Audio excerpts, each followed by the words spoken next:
Hello everyone. Today's video is about vocabulary, and in the English language, vocabulary is very important because if we didn't have vocabulary, we wouldn't have a language. I'm going to give you 10 aspects of vocabulary that's important whatever you're doing, whether you're going to be taking a test or you're just wanting to take business English or you want to do some other aspect, public speaking. You need to get these aspects right. So please keep watching and I'll speak to you later.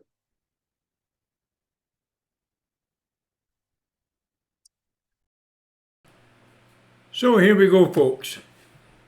These are all basic aspects of vocabulary, and the first one we're covering today is synonyms. What is a synonym? Can you tell me what a synonym is?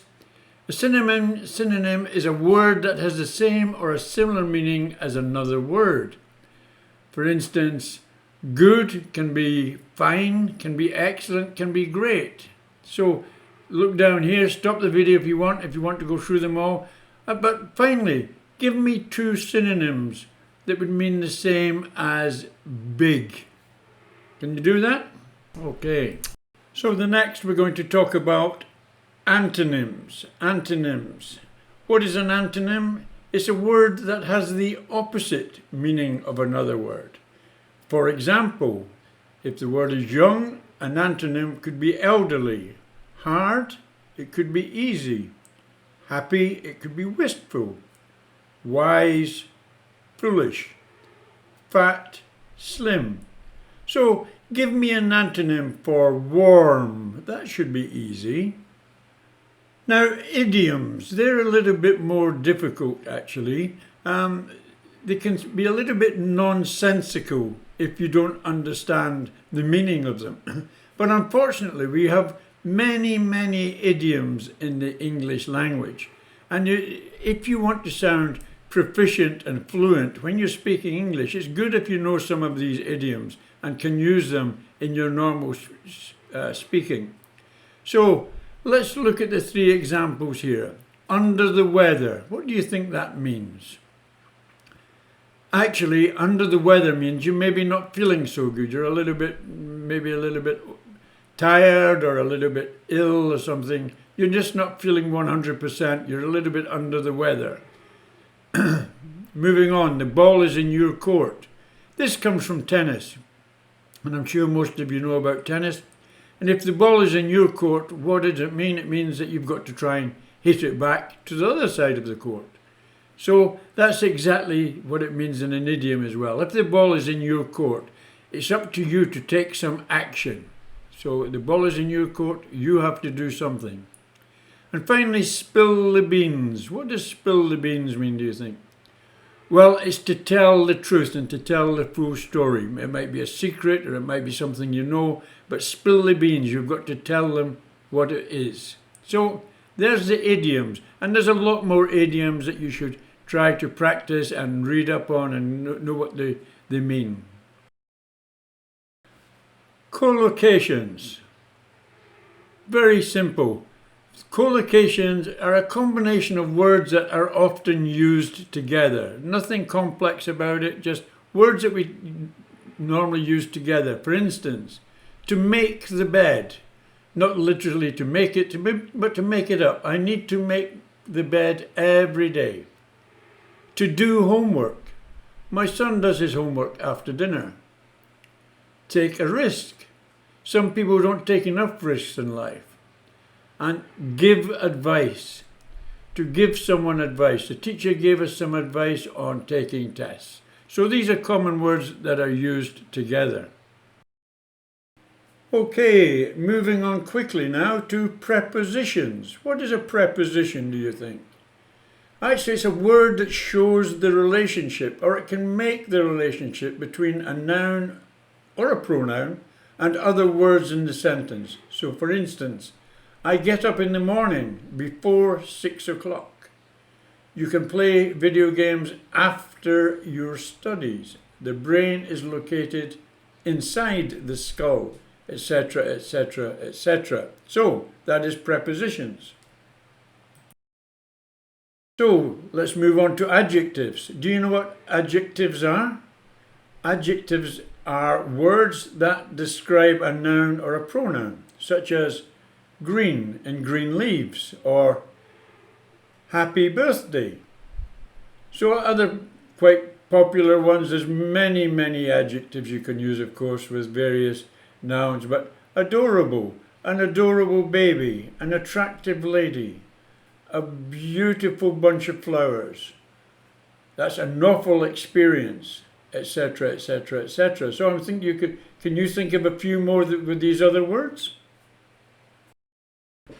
Let's talk about adverbs. What is an adverb?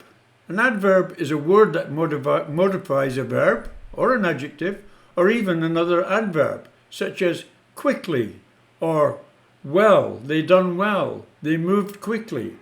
So other examples that you can try to use: angrily, he spoke angrily, they sat anxiously, they advanced cautiously, they acted cheerfully, he went courageously, she spoke crossly. The last one, I'll let you finish that one. Let's move on. Now we are into conjunctions. What are conjunctions? Conjunctions simply are words that connect other words, phrases, or clauses, typically such as and, or, but.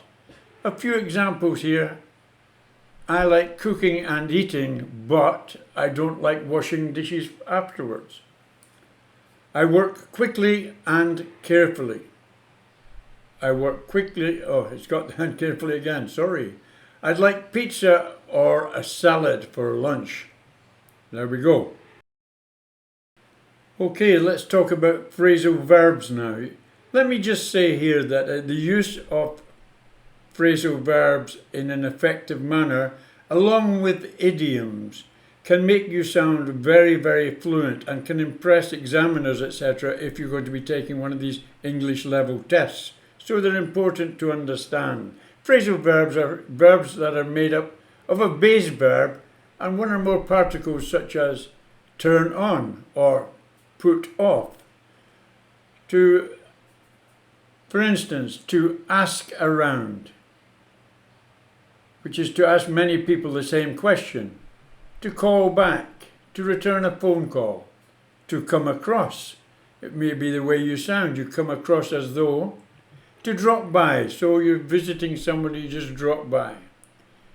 To figure out, you've worked something out.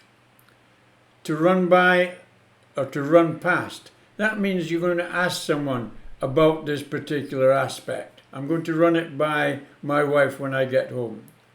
To shop around, look around for the best value and the best price. To think over, to think something over before you make a decision. These are all phrasal verbs. So finally, let us talk about gerunds. What are gerunds? Well, actually, gerunds are verbs that end in ing, and we can use them as a noun, such as running, or running is good for you in a sentence.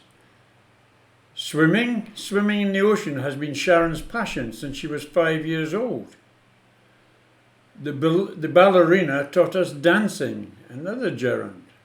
Apologizing to me isn't enough this time. She is afraid of flying. And they are capable of doing hard work. Okay, change that last one to a gerund form for me, please. Can you do that? They are capable of doing hard work. They are capable of working hard. There you go, we've now got a gerund. Well, that's it. I hope you enjoyed that video, and I hope it's given you some information. I would expect a lot of you already knew most of that, and that would not surprise me, but it doesn't do any harm to cover it again and to make you aware of what you already know. So thanks for watching. See you next video. Bye for now.